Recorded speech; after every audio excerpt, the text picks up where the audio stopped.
He's only a few bucks short of being football's first $1 million man. But give a man a snip of the good life, and it's amazing how easy it is to settle back into luxury.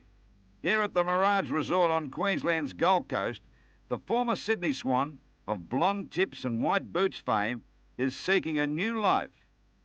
For Warrick Capper and his fiancée Jo Norris, this playground of the rich is a taste of things to come. He's discarded his Sydney Swans Guernsey, bronzed the body under the relentless Queensland sun, and is preparing to boost the fortunes of the 12-month-old Brisbane Bears.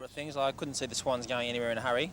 They had management problems, and there was trouble with players getting paid on time. I was one of them.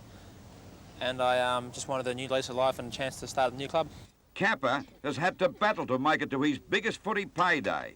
He's had to move from humble beginnings at Oakley in Melbourne to Brisbane via Sydney. But money isn't the sole reason. Well, that was one of the factors, of course.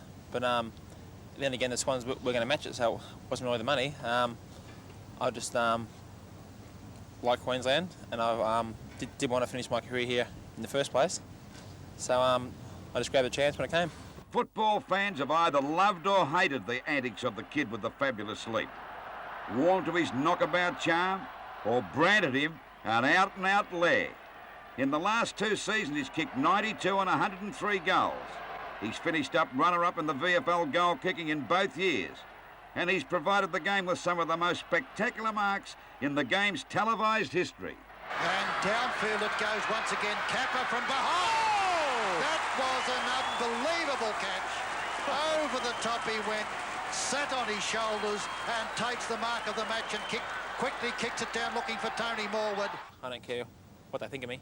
I think they don't like people a bit different, and I just think they're jealous because they haven't played VFL football themselves, so why don't they get out and have a go?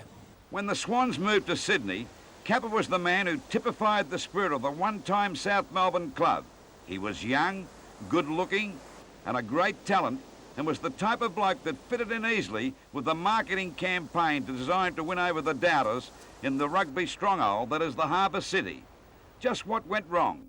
In Sydney, they were sort of trying to boost the club, but up here they are interested in the individual more and in business side of things, and especially Christopher Skase has helped me immensely. Wife-to-be Jo is more to the point. I just don't like to see him being used, which a hell of a lot of people try to do. I don't like the way he was treated at the Sydney Swans, and the people up here are just wonderful. Capper made his mark last weekend for the Bears in their important pre-season hit-out against Melbourne at Carrara.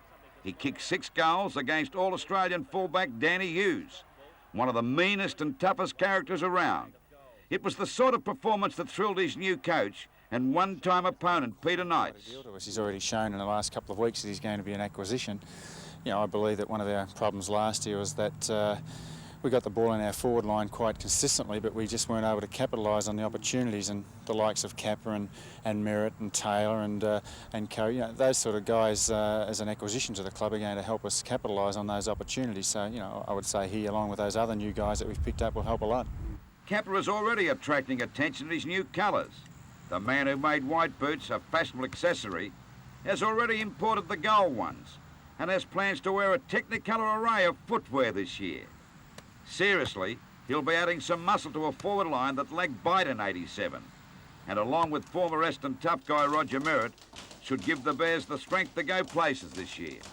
Well, I think we can finish in top 5 or 6 this year, and last year they won 6 games. Hopefully we can win about 10 to 15. The 77-game veteran is already noticing a change in the way things are done up north. Half the times in Sydney, I just had to take mark of the day to get the ball. I played last week at Brisbane, kicked 6 goals, and they look for me almost every occasion.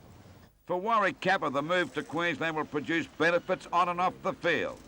As one of the game's highest paid superstars on the field, and hopefully a successful business career as well. Here at the Marina Mirage complex, he plans to go into the retail trade with Bears money man and media entrepreneur, Christopher Skase. Well, he's opening shops opposite Mirage in a few months, and we're hoping to get 2 or 3, him and I, and we're thinking to call it the Capper Connection. And they're sports stores, are they? Yeah, we're going to have sports stores and clothing shops. Here up on the Gold Coast, the forecast always seems to be bright.